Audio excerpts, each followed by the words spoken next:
sur l'archipel de Wallis et Futuna. Adam Vamey est apiculteur. Là, j'allume mon enfumoir. Ça va me permettre d'aller ouvrir mes ruches en toute sécurité. La fumée permet de les apaiser. Allez, go! L'archipel compte 5 apiculteurs qui produisent du miel destiné à la vente. Adam exploite avec son père environ 80 ruches. Ce matin, il vient inspecter l'état de ses hausses. Placées en haut de la ruche, c'est là qu'est emmagasiné le miel produit par les abeilles. On va dégager sans abîmer le couvain.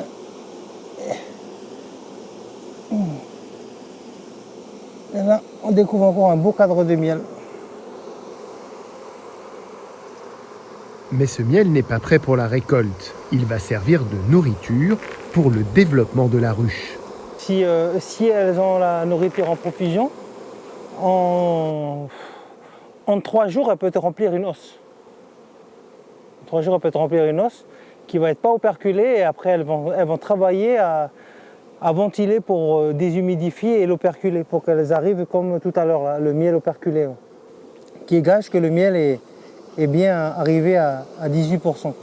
À 18% d'humidité, au moins 3/4 du cadre est operculé, c'est-à-dire recouvert d'une fine couche de cire. Le miel est alors prêt à être récolté.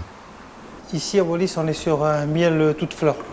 Nous n'avons pas de verger spécifique pour pouvoir dire qu'on a du miel d'agrumes ou un miel comme en métropole de châtaignier ou un miel d'acacia. Ici, les abeilles vont sur toutes les fleurs qu'elles trouvent, donc du coup, il n'y a pas de fleurs qui dominent sur une autre. Chez les Vamey, le miel est une histoire de famille.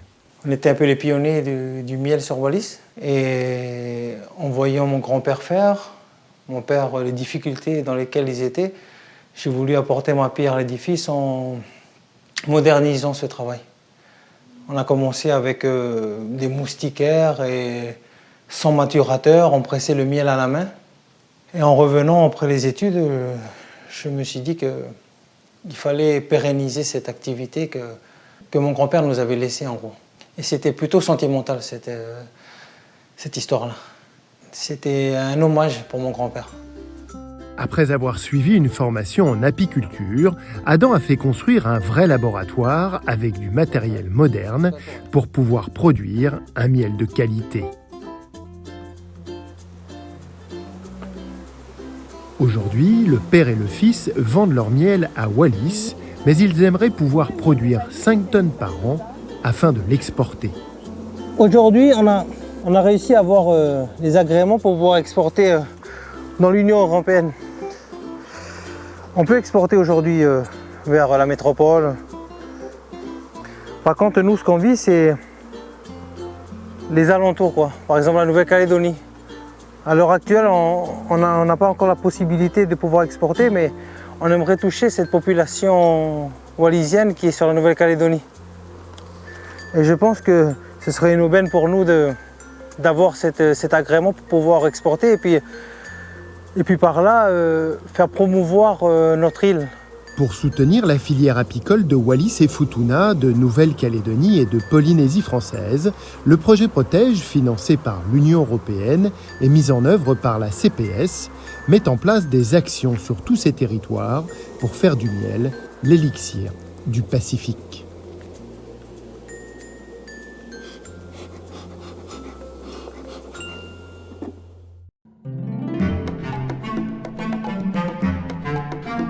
La filière apicole est en plein développement à Wallis et Futuna, mais pour avoir un miel de qualité et pouvoir l'exporter, il faut garantir la santé des ruches et des abeilles. Alors, dans le cadre de la coopération régionale entre la Nouvelle-Calédonie et le Fénois, le projet Protège aide à la mise en place d'un réseau d'épidémiosurveillance apicole, le RESA. Objectif, assurer la détection précoce de maladies et améliorer l'état sanitaire du cheptel. Margot Camoin, la coordinatrice du RESA de Nouvelle-Calédonie, est venue former les apiculteurs de Wallis à ce sujet. Moi, je suis venue à Wallis-et-Futuna parce que du fait de la mise en place du RESA en Nouvelle-Calédonie, on a développé une expertise sur ce sujet-là qui pourrait profiter à Wallis-et-Futuna ou à d'autres territoires. Et à l'inverse, nous, on bénéficie de l'expertise de Nouvelle-Zélande. Donc moi, par exemple, pour préparer la mission ici, j'ai échangé avec des chercheurs néo-zélandais spécialisés en abeilles pour savoir quel type de test il serait mieux de faire. Donc tout ça est très aidant pour qu'on avance tous ensemble, qu'on fasse avancer tous ensemble la filière apicole. Margot va former des agents du service d'inspection vétérinaire, alimentaire et phytosanitaire de la DSA à détecter des maladies comme la loque européenne ou américaine qui peuvent détruire en peu de temps des colonies d'abeilles.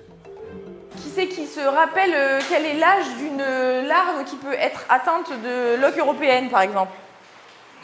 Ce qu'on dit, c'est que les larves qui sont sensibles, c'est les jeunes larves de moins de 48 heures. Donc c'est quand même pas J3, c'est plutôt J4, J5. Plusieurs jours de formation en salle, mais Margot privilégie l'apprentissage sur le terrain. On va sur le rucher de Adam et Christian Vahamey.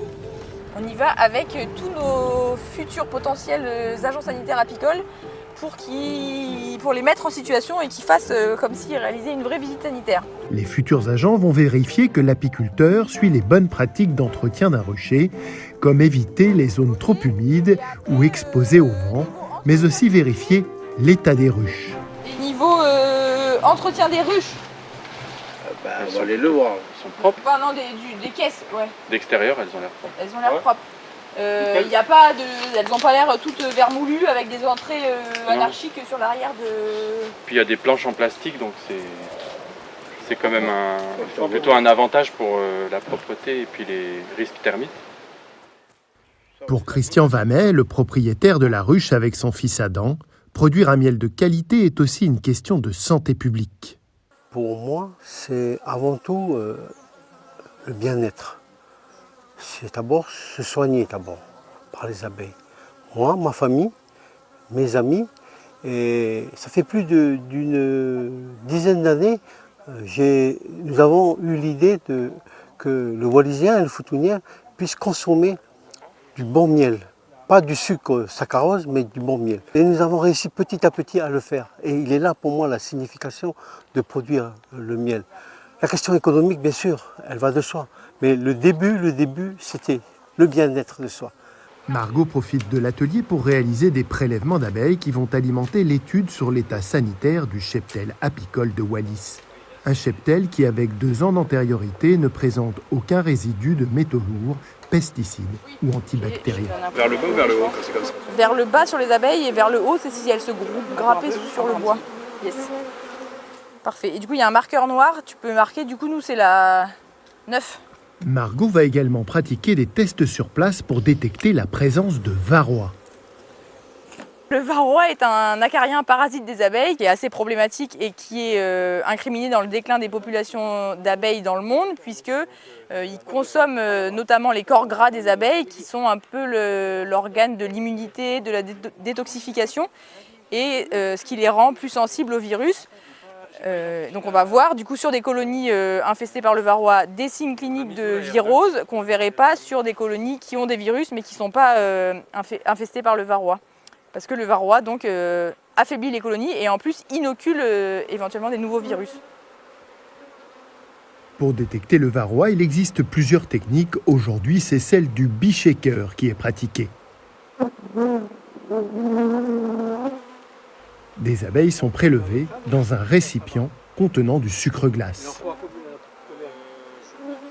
Et après on récupère le sucre, donc ça on va le faire sur une feuille blanche, ça le sucre se dissout, ou sur la feuille blanche on peut bien voir la différence entre le sucre glace qui est blanc et le varroa qui est plutôt marron rouge et qu'on voit à l'œil nu. Super. Non, c'est propre. Il y a des petites fourmis, mais il n'y a pas de varroa. Pas de larves, pas d'adultes. Durant ces 2 semaines de mission, Margot a fait des observations cliniques et des prélèvements sur quasiment toutes les ruches de Wallis. On a aussi placé des plaques adhésives sur le plancher des ruches pour capturer les acariens qui tomberaient des abeilles. Et on a aussi mis des pièges à huile dans les ruches qu'on a examinées pour éventuellement capturer des petits coléoptères qui rentrent dans les ruches et qui viennent pondre. Et donc ils iraient se réfugier dans nos pièges à huile. Donc tout ça a été négatif. Et ensuite, tous les prélèvements qu'on a faits, donc il y a une partie qui va être analysée en Nouvelle-Calédonie et ils vont également faire tout ce qui est extraction d'ADN, ARN, qui vont être envoyés en Nouvelle-Zélande pour la recherche de 5 virus différents, 2 bactéries, et également Acarapis woodi, l'acarien des trachées. On va envoyer des abeilles entières en Nouvelle-Zélande pour la recherche de cet acarien-là. Tous les tests réalisés sur le rucher des Vamais se sont révélés négatifs, que ce soit au niveau des maladies, des métaux lourds ou des pesticides. Une condition pour permettre l'exportation du miel de Wallis, notamment vers l'Europe et la Nouvelle-Calédonie. Et pour être sûr que le fénois ne soit pas touché dans le futur par des pathogènes, des ruches sentinelles, régulièrement testées, sont installées aux abords des ports de Wallis et de Futuna, principales portes d'entrée des maladies transmissibles chez les animaux.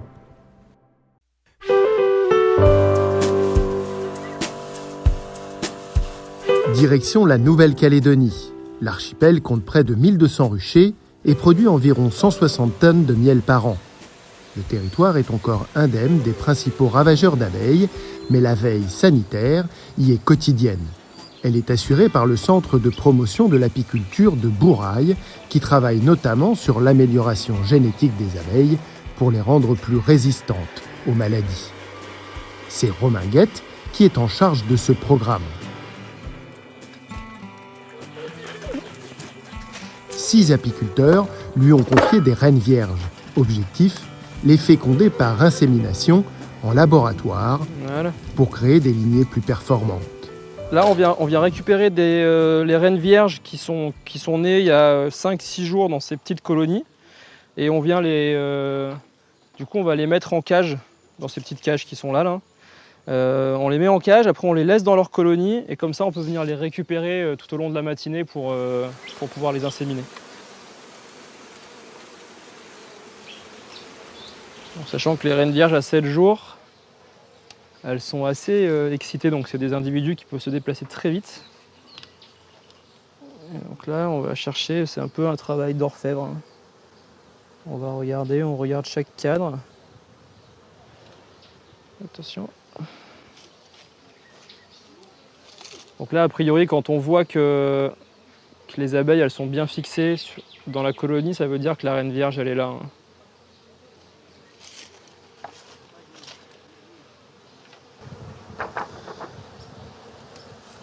Alors, là, elle est ici, tu vois, regarde, elle est là.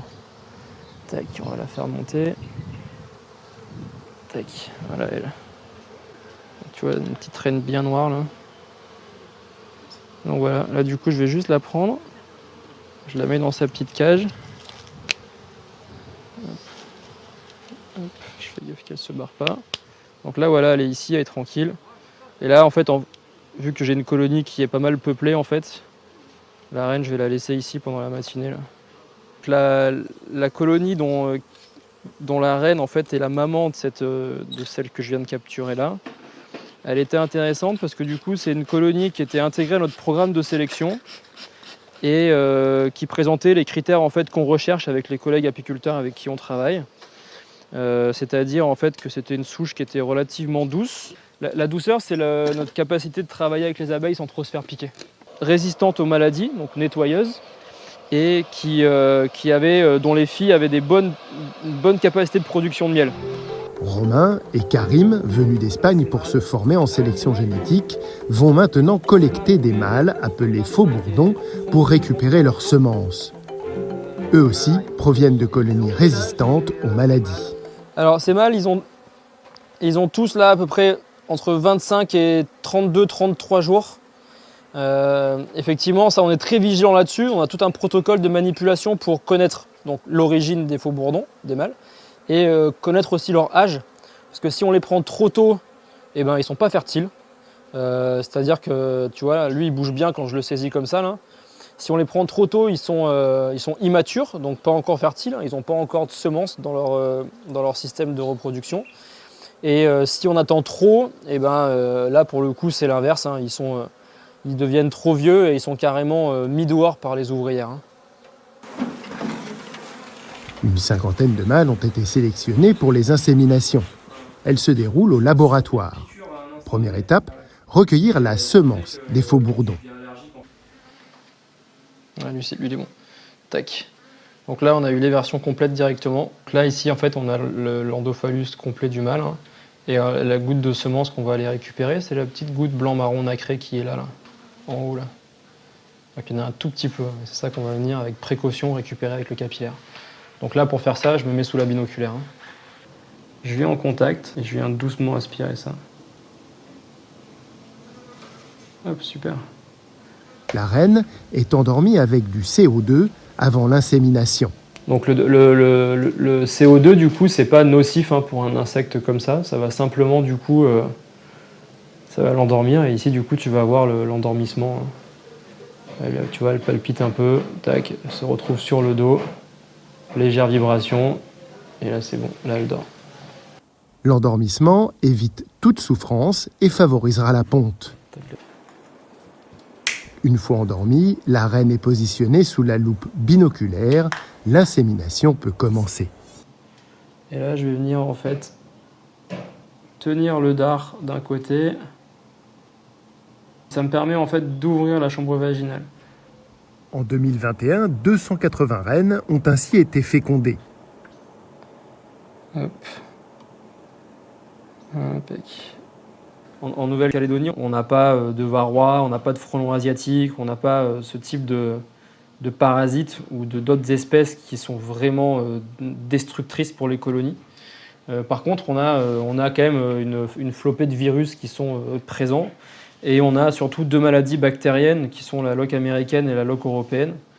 Et une partie effectivement du travail de sélection qu'on va conduire, ça va être la résistance naturelle des colonies pour lutter contre ces maladies bactériennes. Une fois l'insémination réalisée, la reine est réintroduite dans sa ruche. Alors là, tu vois, elle va se réveiller tranquillement. Il y a les ouvrières qui vont venir s'occuper d'elle. Hein. Ça, c'est une technique de réveil assez doux. Au moins, elle se réveille dans sa ruche. Tu vois, les abeilles, elles vont commencer à venir la sentir, etc. Elles viennent s'occuper d'elle. D'ici une semaine, je vais venir vérifier qu'elle a bien démarré sa ponte. Après, en gros, on les laisse un mois et demi dans ces petites colonies avant de les mettre dans des colonies qui sont plus grosses. Et là, du coup, merci. Là, du coup, on leur met un peu de sirop. On a quand même stressé la colonie.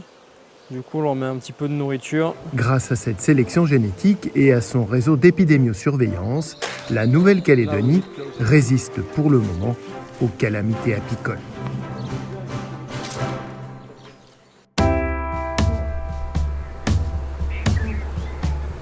La Polynésie française compte près de 400 apiculteurs qui produisent environ 200 tonnes de miel par an. Pour valoriser la filière, la direction de l'agriculture et le projet Protège financent une étude afin d'identifier les origines florales et géographiques des miels polynésiens. C'est Kathleen Grignier qui est en charge de cette étude. On va chez Louise, une apicultrice. Donc on va aller récupérer des plantes mellifères, c'est-à-dire butinées par les abeilles, que Louise a identifiées autour de son rucher. Et ensuite, on collectera le pollen de ces plantes dans le laboratoire de Papara, laboratoire de la dague. Afin de constituer une palynothèque des pollens présents dans les miels de Polynésie française, Kathleen a collecté des échantillons sur plusieurs archipels polynésiens. Ce matin, elle a rendez-vous avec Louise, dont les ruchers sont installés sur l'île de Tahiti. Yorana, Louise. Yorana, Kathleen. Ça va? Bienvenue. Merci. Vaïté Dombi, assistante de recherche, l'accompagne. Et ben, voilà, comme prévu, on va faire un petit tour des plantes qui sont en fleurs autour de tes ruchers où tu as vu tes abeilles butinées. Comme ça, on peut récupérer des fleurs pour récupérer le pollen après. Alors moi, ce que je te propose, Kathleen, c'est que on va aller voir cet arbre-là. En fait, c'est un anis. Bon, c'est pas quelque chose de local, mais il est très visité par les abeilles. Il est tout le temps en fleurs. Okay. Ensuite, on a quelque chose qui est pas mal. Bon, le longan qui est là-bas, lui, il est tout le temps en fleurs. Et puis on a des fleurs qui sont à portée de main, donc ça sera plus facile pour nous pour récolter du pollen. Et on a le moringa derrière. On va juste voir en fait si on a des fleurs à portée de main. Et tu as le miri. On a un miri aussi là-bas qui est très visité et qui est assez courant aussi dans nos îles. Donc lui, il va être sympa aussi à voir. Alors ça, c'est de la plante dont je te parlais tout à l'heure. Et donc l'anis. Alors pas du tout local, mais très très visité par les abeilles. Et moi, ça m'intéresse d'avoir en fait... s'il peut être dans la palinothèque, ça serait super. Pourquoi? Parce que je sais que mes abeilles en fait viennent souvent le butiner. Et quand je fais une petite récolte en fait de pollen, elles arrivent à me ramener la fleur. Et puis je l'aime bien. Pourquoi? Parce que lui, il fleurit toute l'année. Toute l'année en fait, il est en fleurs. Et ils sont très très bons. Oui. Voilà. Ok. Donc c'est une bonne ressource Oui. complémentaire.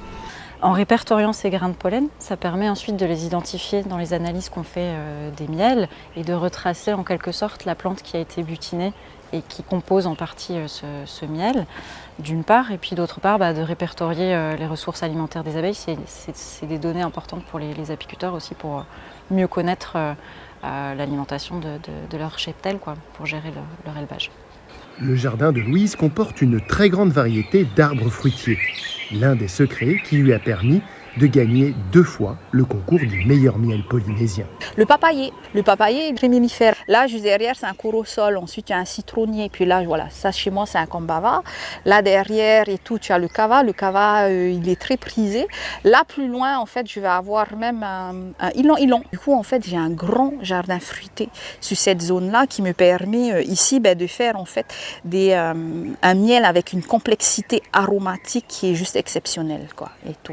Donc, on va sentir des arômes fruités, boisés, fleuris. Voilà. Ce qui en fait, ici, je fais un miel qui est d'exception, qui est très très bon. Une diversité bonne pour le miel et pour l'environnement. Le fait d'avoir des abeilles, forcément, ça fait rentrer dans la tête des gens qu'il ne faut pas utiliser d'insecticides, de pesticides, de choses comme ça. Donc on a un grand jardin qui est bio. Et du coup, en fait, avec le temps, depuis 7-8 ans, on a vu en fait beaucoup d'insectes pollinisateurs revenir sur le site. Parce qu'il faut savoir une chose, il n'y a pas que les abeilles qui pollinisent et tout. Donc on a des mouches, on a des papillons et chaque insecte a son rôle à jouer. Et quand on voit un jardin en fait qui a autant d'insectes pollinisateurs, c'est bon signe. C'est bon signe pour la terre, c'est bon signe pour nous, c'est bon signe pour tout ce qu'on mange. Avant de repartir, Kathleen et Vitae vont prélever des fleurs de longane. On prélève des inflorescences, donc c'est des petites grappes de fleurs, pour pouvoir ensuite extraire le pollen de chaque fleur au laboratoire. On va aussi prendre quelques photos pour pouvoir par la suite confirmer notre identification. Bon, ici, il n'y a pas trop de doute, mais pour certaines plantes, parfois on vérifie avec des botanistes si on a bien identifié l'espèce avant de la référencer. Les analyses du pollen se déroulent au Centre de recherche et d'innovation de la Direction de l'agriculture. Vaïté Dombi, qui a réalisé la palinothèque avec Kathleen, va extraire le pollen des plantes de longane et l'observer grâce à une loupe binoculaire. Donc du coup là, on peut voir donc grâce à la caméra donc le pollen qu'il y a sur ma lame et du coup comme les fleurs elles étaient bien fraîches, donc les anthères sont pleines de pollen. Et donc ça facilite plutôt la tâche parce que des fois tu as des espèces qui n'ont pas beaucoup de pollen.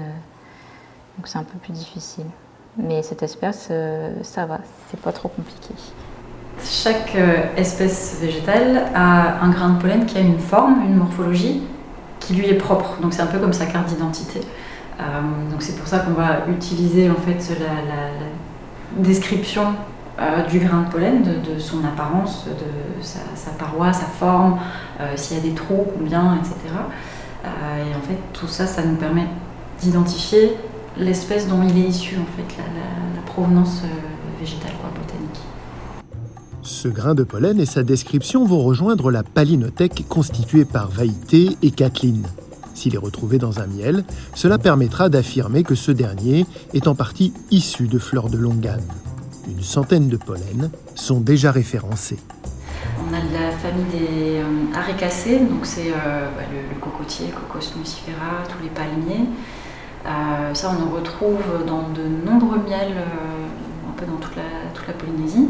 Ensuite, on a la famille que Vaïté a préparée tout à l'heure, c'est les sapins d'acé. Donc le litchi, le cava, ramboutan, longane, tout ça c'est la même famille. Une palinothèque réalisée avec l'appui du CARI, un organisme de recherche apicole basé en Belgique. Le CARI réalise régulièrement des missions en Polynésie française pour accompagner la filière miel dans son développement. Ce jour-là, Étienne Bruno anime auprès de professionnels du secteur un atelier pour apprendre à caractériser un miel, goût, texture, odeur, une analyse organoleptique dans le jargon scientifique. C'est un miel, décrivez-le-moi avec tout ce qui vous intéresse, la vue, le toucher, l'odorat et le goût.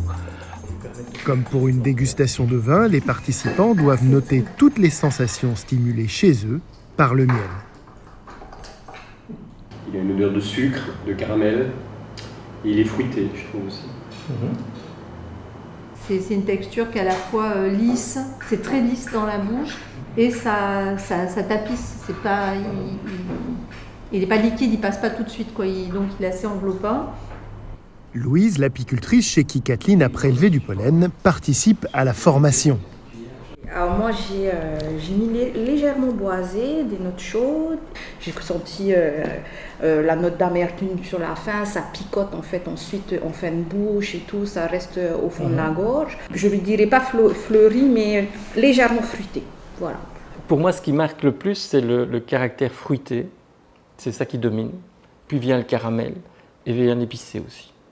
Durant une matinée, les participants vont apprendre à caractériser des miels avec un vocabulaire précis, notamment pour différencier les sensations des arômes. Salé, sucré, amer, acide, umami. Et alors des sensations tactiles, c'est métallique, astringent, froid. Et il n'y a pas chaud du coup. Il n'y a pas le côté pimenté. Non, mais ça, ce sont des arômes. Il y a piquant. Oui, il n'y a pas le côté piquant. Mais si, piquant, c'est aussi une sensation. On va essayer de leur donner le vocabulaire de base et de leur dire un peu, si on utilise tel terme, voilà ce à quoi ça correspond. Ça va les aider à mieux comprendre leurs produits, à mieux connaître leurs produits et à voir éventuellement à les caractériser et les valoriser. Puisque une fois qu'on a le vocabulaire, on peut s'exprimer et on peut transmettre l'information aux consommateurs. Ça, c'est une chose. Et une deuxième chose, c'est qu'une fois qu'on commence à analyser de façon plus pointue les caractères organoleptiques d'un produit, eh bien on va pouvoir mettre en évidence des défauts ou des dérives. Eh bien, ces défauts et dérives, alors on peut les corriger. Donc c'est très pédagogique et ça permet aussi d'évoluer, d'amener la qualité. Une formation qui permet également aux participants de devenir jury dans des concours de miel. Ce fut le cas en octobre 2022, à l'occasion de la foire agricole de Polynésie française. Donc on est sur base d'un concours. L'objectif est de sortir, entre guillemets, les miels qui sont vraiment non seulement de bonne qualité, mais qui sortent, entre guillemets, du lot. Les élèves formés par Étienne, comme Louise Frogier ou Kalaï Selam, ont noté les caractéristiques des miels participant au concours. Un miel primé, c'est aussi le travail de l'apiculteur derrière, c'est pas que le travail des abeilles, parce que l'apiculteur aura extrait son miel dans des bonnes conditions, l'aura conservé dans de bonnes conditions, l'aura conditionné dans de bonnes conditions, et tout ça c'est important. Du coup, donc, ce sera un peu la reconnaissance du travail de l'apiculteur qui sera mis en valeur derrière. Ensuite, il aura une médaille qu'il pourra afficher sous forme de macaron sur son pot. Et du coup, à la commercialisation, en tout cas sur le site de la foire agricole, ça lui permettra de se démarquer par rapport à la concurrence.